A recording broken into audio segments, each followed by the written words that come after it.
崖っぷちラランダーハリウッドで夢を追いかける男たち大志です。俊です。なんでございます。はい、よろしくお願いします。今回のトークテーマはですね、はい俺のチャラい武勇伝。はい、僕たち俳優、歌手、監督です。はい、そうですね。モテてきたんです。ね。まあねモテてきたよね。まあ武勇伝語る話はマイクに止まらないね。なんかさ、お前らよそよそしいんだけど。俺このトークテーマちょっと怖かったんだよね。なんかほぼ唯一ずっとランダーズトークいろいろやってるけど、の中で自信持って話せない気がする。俺もね、ちょっとね、お前はチャラかったじゃん。俺だから今回のね、トークにあたってはい過去のそのエピソードをいろいろ掘り返して思い返してみたんですよ。ひどかったなと思って。俊、でも大丈夫。ハリウッドスターもチャラいんですよ。チャラいね。チャラいじゃん。もうハリウッド級にチャラいの。もうスケールが違うのね。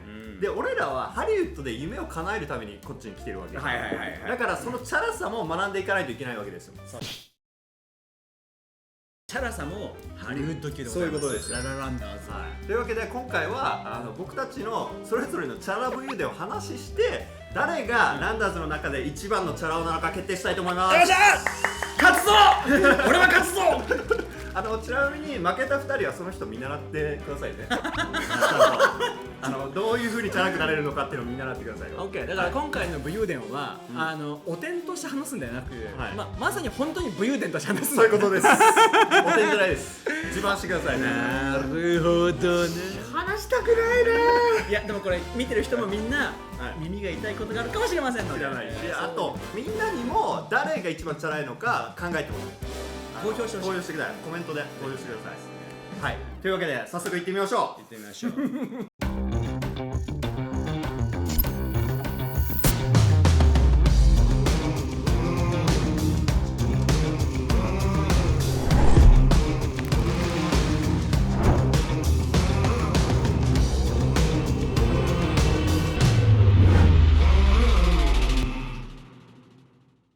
まあなんで俳優、歌手、監督がモテないといけないのかですよね。まあそうですね。みんなもちょっと疑問に思ってるでしょ。はい。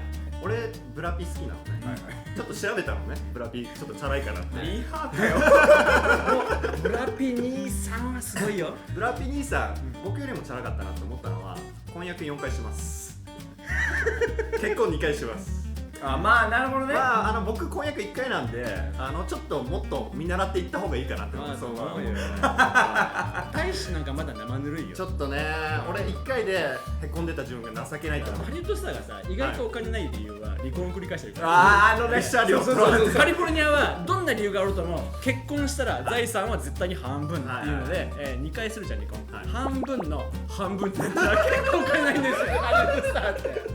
これぐらいね、やっぱねハリウッド級のチャラさってあるから俺らはねちょっとそれに比べたらなんかすごい耳っちいけど、でも俺らは俺らなりにチャラさをねちょっと出していこうということで、早速行きましょう。はい。どうしよう、誰から行く？俺はやっぱり気になるのはシュンさんのインパクトがちょっと最初に欲しい。シュンさん心配してるね。頼むよ。昔の話でしょ。昔の話だよ。落ち着けよ。落ち着け。やばい、誰に迷惑かかるかなって必死に油汗すげえかる。当時ね、20代前半ですよ。もうハモネプに出て歌手として、そしてアルバイトはバーテンをやっていて、でなおかつ帰国子女バイリンガルっていうモテ要素しかない。で通っている大学は一応名門の大学ですよ。もうリーチやね。もう全部使いました。もう過去の話ですから。まあ言ったのよ。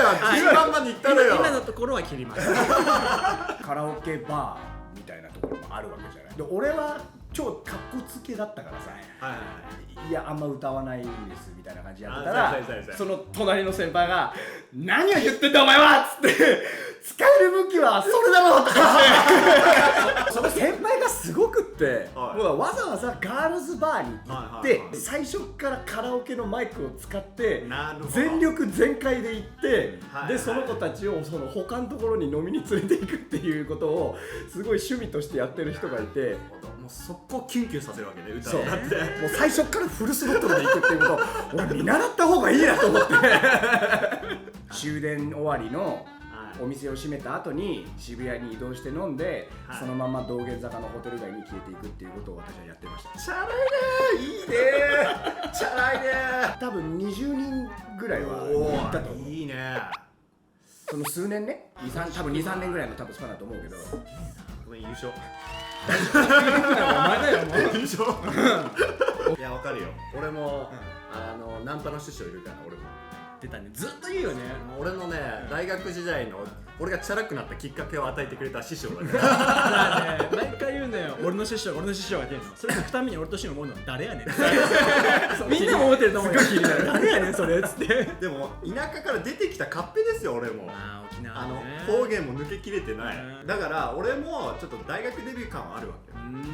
でもその女の子に話しかけたいけど話しかけられないっていうところを、そのナンパの師匠が連れてってくれるわけですよ、僕を。でもね、最初声かけるってマジ緊張するから。ナンパにね。ナンパ。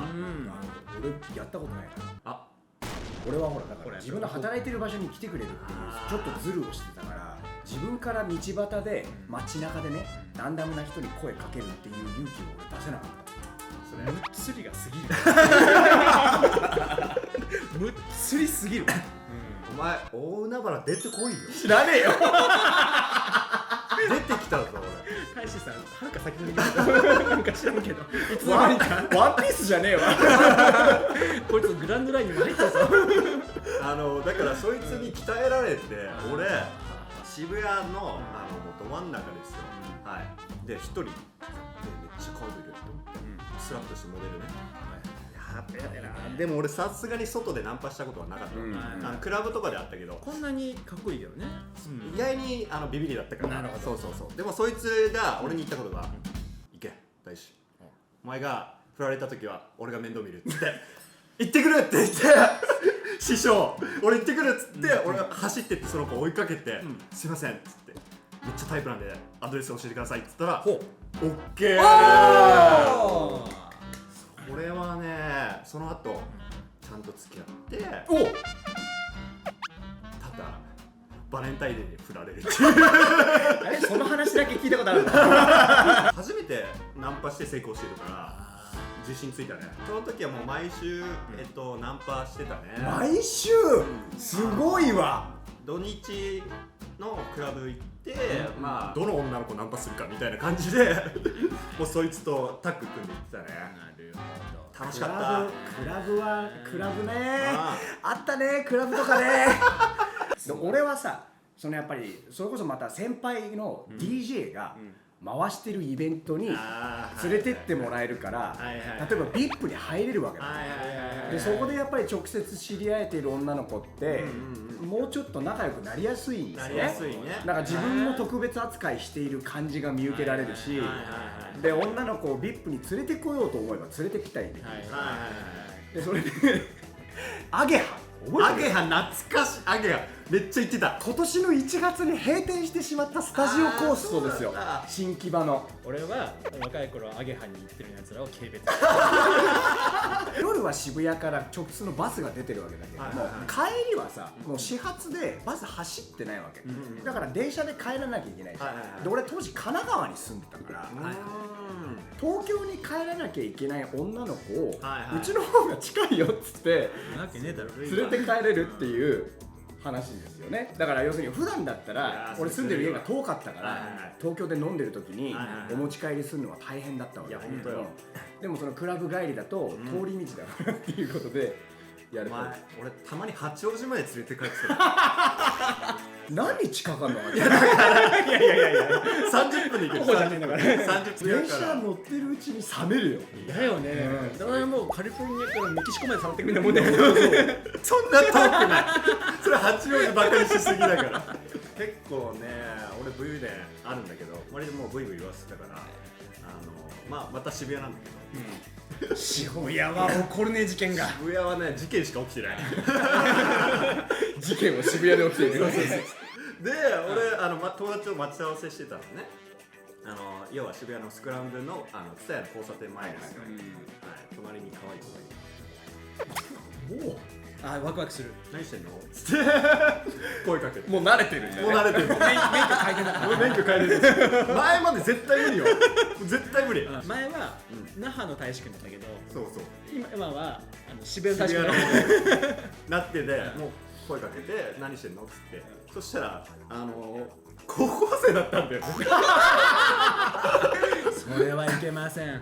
で、さすがにこれはちょっと無理だなと思って別に連絡先とかも聞かずに向こうが友達来てからじゃあねって言ってバイバイしたんだけど、そしたら向こうが戻ってきておお、アドレス教えて、あら、いいよって言ってバカ一応教えて、まあその子がね慶応生だったの。慶応の高校だったの。慶応の付属のね、付属の塾校のね。そしてですね、まあミター祭があるわけですよ。慶応の学祭。はいはいはい。その頃に会いに僕は遊びに行ったわけですよ。そしたらそこで年上に今度はナンパされるっていう。すごくやばいですよ。その時すごいね。波に乗ってるんですよ、大使。ナンパされたことなんて一度もない。あ、そう。ナンパされて、今度は年上かみたいな感じで言って、でその人とは付き合って紐生活になって。いやでも俺ちょっとなんかランダーズに自信が出てきた。なんかやっぱそれだけモテる人ね、モテる人を一緒にやってんだと思ったら、そう嬉しいよ。お前誰だよ。でもやっぱり嬉しいよ。お前らそれだけ持ってきたことは嬉しいよ。まあでも半分軽蔑してるけどね。待ってそこまで言うならね、あなたどうなんですか？監督ですよ。軽蔑はしてきたよ、そういう人たちのことで、自分振り返ってみましたよ。ありましたよ、私。人のこと言えないじゃん。ちょっと種類は違うけど、でも確かに僕も女性、若い時とかね、若い時に昔の話ですよ。若い時にモテて、なんかそれで女性をかなり雑に扱ってたっていうのがめちゃくちゃある。ああ、なるほどね。そう、すごいチャラかった。だから僕なんかその女の子からすごく言い寄られて、いいよっつって、でまあちょっと付き合ったりとか、もしくは関係を持ったりとかした場合に、で大体さ、まあ言っちゃうとさ、僕女性のことを性的な対象としか見てなかったんだよ。最低。話のベクトルが変わってきた。セックスをする前はあれだけすごく素敵だったんだよね。だからすごく話も聞きたいなとか、そうなんだとか、そんな子供時代を送ってたんだとか聞くんだけど、セックスが終わった瞬間、途端にその子の話に興味がなくなるんだよね。その当時はなんでこんなになくなるんだろうと思って、だから僕もセックスが終わったらその女性たちもみんなそうなんだろうと思ったんだそうなのにまだ無理して家にいると思ったなるほどね。だから僕は優しさ半分残酷さ半分でそれプラマイゼロなんで帰らないの話をよくしてた。マイナスしかなかった。ごめん。マジ最低。なんで帰らないのっていうをよく言ってたし、それを言うために向こうが引いてたっていうまあでもね、無理しなくてよかったらっていうのを言って、でも今は分かりますよ。若かりし頃のね、ダンクはね分かんなかったんだよね。今となってはいろいろあってね、終わった後も横にいてくれたらよかったなとかと思うけど、当時はねやっぱチャラかったというか、もうちょっと方向性違うかもしれないけど、なんか少しだけやっぱちょっと異常者だよ。異常者だ。でもね、そういう扱いをしてもまた他の女の子に抱けてたってことはやっぱチャラいっていう。だからそこに至るまでの経緯が知りたい。むしろ一夜を共にするまでの経緯。その始まる前ね。そうそのこと。結構俺とか仕事とか大学の頃からとかも結構やってたから、そうで撮影とかで出会った人とか、なるほどね。撮影してた、例えばバレエスタジオのバレリーナとかも声かけていってるし。さすがっす。やっぱモテてたわ。お前だよ。なんでカメラ回しながらもっとこっちに歩けてとかやって口にだんだん。いやこれも結構ずるいからね。ちなみに仕事の立場を使ってさやってるわけだから変わんない。仕事の立場を使っているって言ったら俺もそれこそさ、例えばね、俺はほら今度英語の話になりますけれども、俺英会話の先生をね、俺当時そのバイトでさ会社に登録してカフェで英会話をするっていうやつが一時期結構いっぱいあったじゃない。あれ俺やってて、だから昼間ちょっと時間があるときにそれをこうチャリで爆走しながらあちこちでレッスンしたりとかやってたんだけど、でその何人かいた生徒さんのうちの一人で CA の子がいたのね。 CA エロいね。で英語を上達させたいからっていうことで、ただやっぱり空いてるのが割と夕方以降だったの彼女が。はいはい。で、何回かレッスンしてる間に仲良くなって、でレッスン終わった後に、この後どうしてるんですかって話になって、そのまま飲みに行くことになって、ででもせっかく飲むんだったら、ちょっとそれもちょっと英語の練習できた方がいいからっていうことで、大志くんの大好きなハブに行ったわけですよ。チャラいハブね。あそこが一番外人が多いから、六本木のハブね。しかもナンパスポットに使われているようなところで、外国人がものすごく多いわけ。毎回マンツーマンでの英語しかやってなかったから、そのいろんなランダムの外国人と英語のレッスンも兼ねて、ちょっとリアルな会話ができるだろうかなっていうことで連れて行って、そこでベロベロに酔っ払って、そのまんまホテルに行ったっていうのがクソ野郎だろ。で俺さ、先生って呼ばれてたわけですよ。羨ましい。これもしかしてさ、これひょっとしてもしかしてベッド中も先生って言われてた。ベッド中も先生だったんですよ。ごめん。何が落ちた。ちょっと時間抑え先生大きいって言われた時、俺もこれ悪くないかもしれないと思っちゃった。ごめんなさい、クズです。俺も先生って呼ばれる立場になりたい。いいな、言われたことないな。先生は結構今いいの出してもらったから、俺最後の一発。行くいいよ。お前らすごいな。最後ね、俺その時池袋だったかな。池袋で待ち合わせしてたのね。でちょっとそのガードレールに腰掛けてこう携帯いじってたの。で友達まだかなって待ってたんだけど、そしたらこれ俺ね、そしたら急に女が「お兄さん何してんだ?」ってあれAV みたいと思って緊急してマジックミラー号探したの。大丈夫だよなみたいな。でもそれはただ声かけただけでこれちょっとエッチな香りがすると思ってするね。友達に「ごめん今日キャンセルね」ってメールしてでそのこと飲みに行ってベッドでそのまま池袋をゴールインしました。めっちゃ簡単やんそれ。じゃあどう声かけられたの？向こうにも。お兄さん何してんの？エロい。女性諸君、今のやったら絶対落ちます。ただね、ちょっと怖かったよ。いや本当に AV 女優の企画ものであるじゃん。もうあれかって思ったもん。だからやっぱりこれだけいい男だとさ、そういうことが起こるんだよ。ボーナスポイントだね。俺ちなみに AV 女優もいるから。お前もちょっと結構すごいなこいつ。お前さっきからポンポン言ってるけど全部使っていいやつだよね。使っていいやつ。使っていいやつだよね。使っていいやつを選んでます。覚悟しろ。ちょっと待って、今まだ氷山の一角。すごい。もう俺多分出尽くしたわ。ちょっと勝てないかもしれない。すごい。リーザだよお前。環境に恵まれたってのはあるよね。港区のバーで揃えていや自分で揃えに行ったんだよそれ。お前外堀完璧だぜ。もう他に何が必要だろうってぐらいもう完璧だよ。でもなんか今もう大体出尽くしたかな。なんかこのチャラエピソードを聞いててなんかすごい思ったんだけど、ハリウッド俳優とかもみんなこうアーティストとかもさチャラいエピソードめっちゃあるじゃん。でもそのお芝居とか作品に対してそのチャラかったからこそできたものがそうだね組み込まれてる気がするんだよ。ただ、聞いてきた中のストーリーの半分以上は、ゲイの肥やしになっていないと思ってる。なってる。それはなってる。大事なことが4回言いました。なってます。自分でナンパもできないけどなってます。なってます。なるほどね。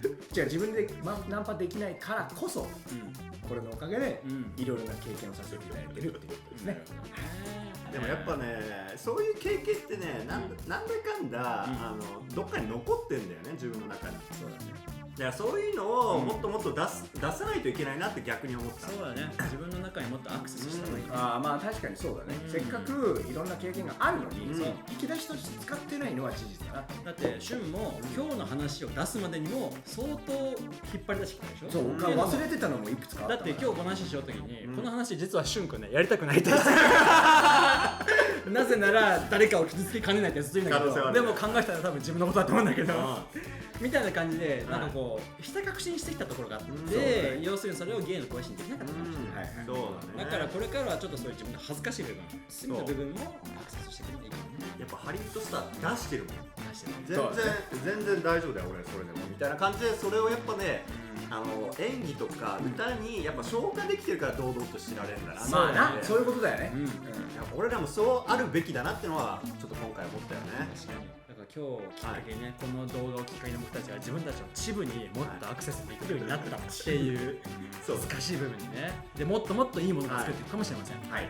そして一応決めるナンバーワン。まあ審議の必要もないから旬だよ。もうね、乾杯です。乾杯。いやいや、あれだけの強さを発揮して、あとまだ返信2回残してるってもうそれはかなわんよ。もう俺カードもうない、俺手元ないってよ。お前まだいっぱいあるんでしょ。いやー素晴らしいね。ちょっとね、俺らはその旬のその恋愛事情とかたまにバカにしてたけど、もっともっとね、そういうなんて情欲的なものをもっと学んでいくのは大事だと思う。そうだね。いや別に浮気とか不倫とかじゃないですからね。言っとくけど。この5においてまだモテようと。やめろよそういうのはね。もう汚い自分でいこう。言ってくだけ。私はクズです。すいません。アーティストだね。まあでもちょっとこの放送でね、今までこの3人が迷惑かけてきた、そして傷つけてきた女性やその他大勢の方々に1回で申し訳ないけど謝ります。すいません。すいませんですいませんでした。僕たちがただのクズ野郎で終わらないようにぜひ応援してください。よろしくお願いします。いいねボタンとチャンネル登録とコメントとあと見るだけでもいいのでお願いしてください。よろしくお願いします。よろしくお願いします。あとコメントで誰が一番辛かったか名前書いてくださいね。はい。次の動画でお会いしましょう。じゃあね、バイバイ。バイバーイ。